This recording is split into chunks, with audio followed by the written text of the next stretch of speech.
নমস্কার বন্ধুরা, কেমন আছেন সবাই? আশা করি সবাই খুব ভালো আছেন। আজকে নিয়ে চলে এসেছি আবার একটি নতুন ভিডিও নিয়ে। আজকে বানাবো মিষ্টি কুমড়ো দিয়ে পুঁই শাক। তাই ভিডিওটি স্কিপ না করে সম্পূর্ণ দেখার অনুরোধ রইল।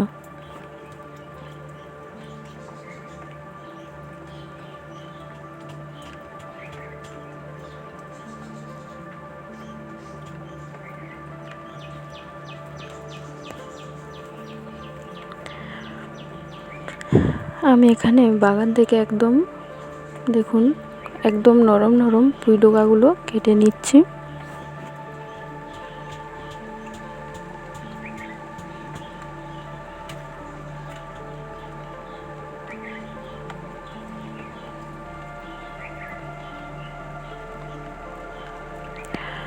এখানে আমি একটি কড়াই বসিয়ে দিয়েছি, দিয়ে দিচ্ছি তেল।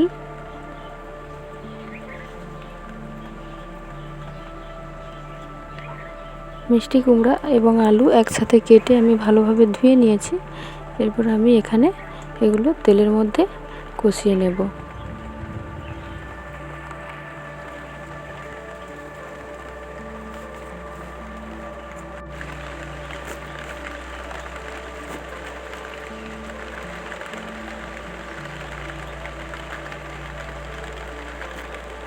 মিডিয়াম আছে খুব ভালোভাবে আমি আলু এবং কুমড়া কষিয়ে নিচ্ছি।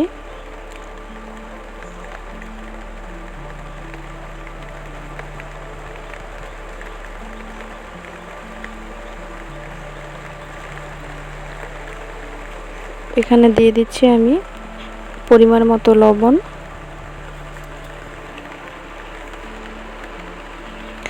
আরও কিছুক্ষণ নেড়ে নিয়ে আমি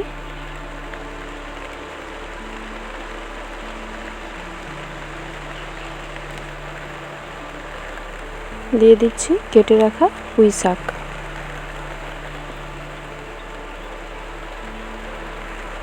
এগুলো দিয়ে সবগুলো একসাথে আমি নেড়ে নেব।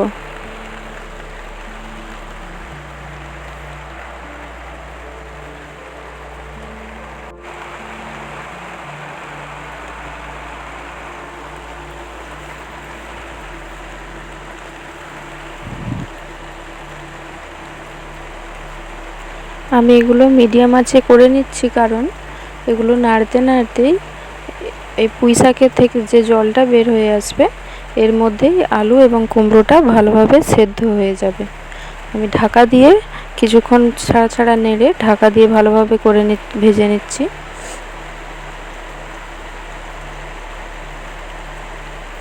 দেখুন আমি কিন্তু এখানে জল দিইনি, আলুটা আমার একদম ভালোভাবে সেদ্ধ হয়ে গেছে সব কিছু। এরপর নামিয়ে আমি এখানে কড়াইয়ের মধ্যে দিয়ে দিচ্ছি সরষের তেল। ফোড়নের জন্য আমি এখানে দিয়ে দিয়েছি 2টো তেজপাতা, 5 ফোড়ন ও একটা শুকনো গোটা লঙ্কা। কিছুক্ষণ নেড়ে নিয়ে আমি এখানে দিয়ে দিচ্ছি একটা পেঁয়াজ কুচি।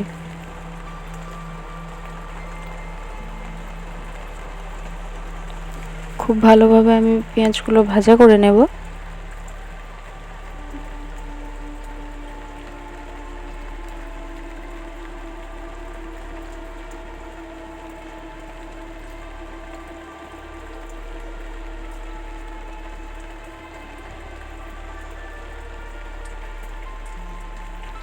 এরপর দিয়ে দিচ্ছি 1 চামচ হলুদ গুঁড়ো, 1 চামচ লঙ্কা গুঁড়ো, এবং আমি তখন যেহেতু পরিমাণ কিছুটা লবণ দিয়েছিলাম, এখানে আর সামান্য পরিমাণ লবণ দিয়ে আমি ভালোভাবে মশলাটা কষিয়ে নিচ্ছি।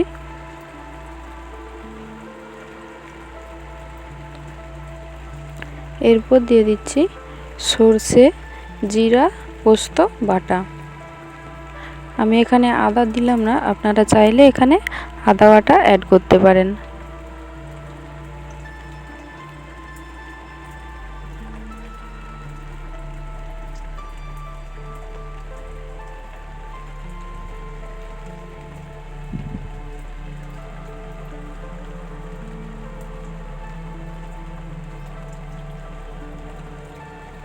মশলা খুব ভালোভাবে কষানো হয়ে গেলে আমি এখানে মশলা বাটার যে জলটা ছিল সেটা এখানে দিয়ে আরও কিছুক্ষণ কষিয়ে নিচ্ছি।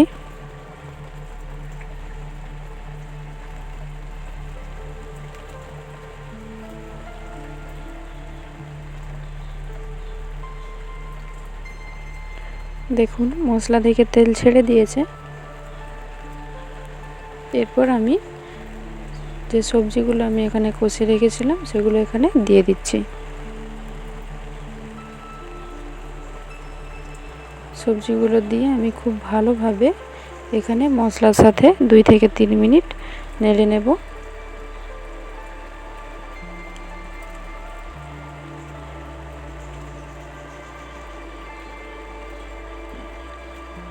খুব ভালোভাবে নেড়ে নেওয়ার পরে যেহেতু আমার সমস্ত সবজি সেদ্ধ আছে, আমি এখানে সামান্য পরিমাণ জল দিয়ে দিলাম। জল দিয়ে 4 থেকে 5 মিনিট আমি আরও ফুটিয়ে নেব।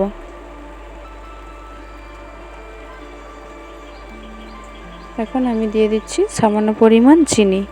চিনি দিলে স্বাদের পরিমাণটা ব্যালেন্সে থাকে এবং মিষ্টি কুমড়াতে চিনি দিলে স্বাদটা খুব ভালো লাগে।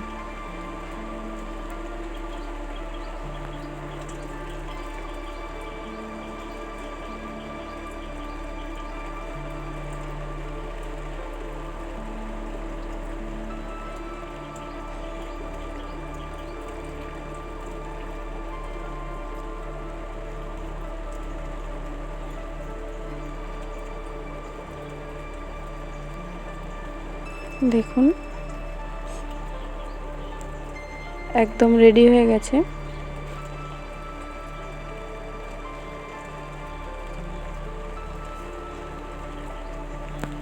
এরপর আমি নামিয়ে নিচ্ছি।